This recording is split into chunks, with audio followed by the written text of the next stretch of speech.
Or, comme tous les vendredis, Catherine Ney est avec nous. Bonjour Catherine. Bonjour Dimitri, bonjour à tous. Catherine, la semaine politique fut chargée. Michel Barnier s'en va. Les députés de gauche et du Rassemblement national ont renversé le gouvernement. Tout est à refaire. Le président a pris la parole hier.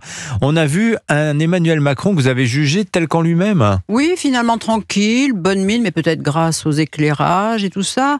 Ça avait l'air de planer pour lui. Il a d'abord rendu hommage à Michel Barnier qui, dit-il, a été à la hauteur du moment, un homme courageux, pugnace. Et maintenant, il nommera un Premier ministre dans les prochains jours. Qui va-t-il sortir de son chapeau mystère? Celui-ci, en tout cas, formera un gouvernement d'intérêt général, représentant toutes les forces politiques d'un arc de gouvernement qui s'engagerait à ne pas le censurer. On lui dit bon courage. Oui, si on en est là, c'est bien suite à la dissolution. Mais oui, elle n'a pas été comprise, concède le président, on me le reproche et on me le reprochera. Mais j'ai de redonner la parole aux Français. Vous avez pris vous-même votre responsabilité, leur dit-il, et cela s'appelle battre sa coulpe sur la poitrine de ces Français qui n'avaient qu'à mieux voter. Si c'est le désordre, c'est de leur faute. Tout de même, dissoudre le soir de l'élection européenne, 10 minutes après les résultats où les Français venaient de lui donner une claque magistrale, la liste macroniste n'obtenait que 14%, tandis que le RN 32%, et croire qu'il changerait d'avis un mois plus tard et lui offrirait cette majorité perdue au lendemain de sa réélection, en plaidant que la majorité relative exigerait une nouvelle réorganisation grâce à ce nouveau vote des Français. Logique, en tous les cas, on le sait, logique sans bon sens égale une catastrophe. Alors, qui continue, les deux blocs, gauche et Rassemblement national, se sont unis dans la censure. Personne ne s'y attendait. Oui, et fallait-il que Marine Le Pen en ait gros sur le cœur, marre de s'être fait voler la victoire par le Front républicain, marre des juges, marre pour donner ce coup de boule et unir ses voix à celle de l'extrême gauche mélenchonisme qui lui dit tant de mal. Le président lui-même n'y croyait pas. Je sens bien que certains sont tentés de me rendre responsable de cette situation. C'est beaucoup plus confortable, toujours pas de mea culpa.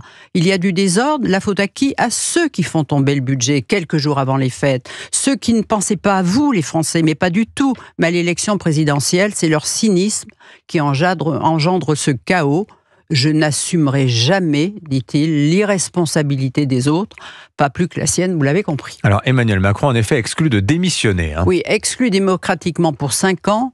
Ma responsabilité, dit-il, est de veiller au bon fonctionnement des institutions et à votre protection. À tous, encore faudrait-il que les Français se sentent protégés par lui. Mais souvenez-vous, le 31 décembre dernier, lors de ses vœux, il promettait une année des fiertés françaises avec de grosses fiestas, le 80e anniversaire du débarquement, les Jeux Olympiques qui ont été un grand succès, la réouverture de Notre-Dame qui fait croire aux génies français qui sont capables de reconstruire des choses si grandioses dès que l'on supprime les normes qui stérilisent les projets. Et puis Trump sera finalement là, et c'est Macron lui-même qui l'a convaincu par un coup de fil. Vous avez été le premier à me téléphoner après l'incendie, vous devez venir, et il vient. Le pape, lui, ne viendra pas, mais il a tout de même envoyé un message. Mais le 8 décembre, il réunit le consistoire à Rome pour la 9e fois en 10 ans, ce qui veut dire que 2 cardinaux français, Monseigneur Boustillot d'Ajaccio, il ira dans 8 jours, et Monseigneur Aveline de Marseille, où il était venu il y a quelques mois, seront absents. Vous voyez que le pape, lui aussi, fait de la politique. Alors, on devrait être fiers. Mais voilà, la dissolution, on y revient, avec ses effets secondaires, comme on le dit, d'un médicament inapproprié, nous met le moral en berne et la France a un gros cafard. Alors, il y a un mot que le président n'a pas prononcé dans son intervention, la dette, 113% du PIB. Oui, et alors on se dit que peut-être, sans dissolution, peut-être, pendant l'été, le gouvernement aurait pu travailler, négocier avec les LR sur un budget où on aurait coupé dans les dépenses, ce que Michel Barnier, en 15 jours, n'avait pas le temps de faire. Et alors, qu'est-ce qui se passe? Mauvais temps pour l'économie française. Ça, c'est une certitude. Signature Europe 1, Catherine Ney.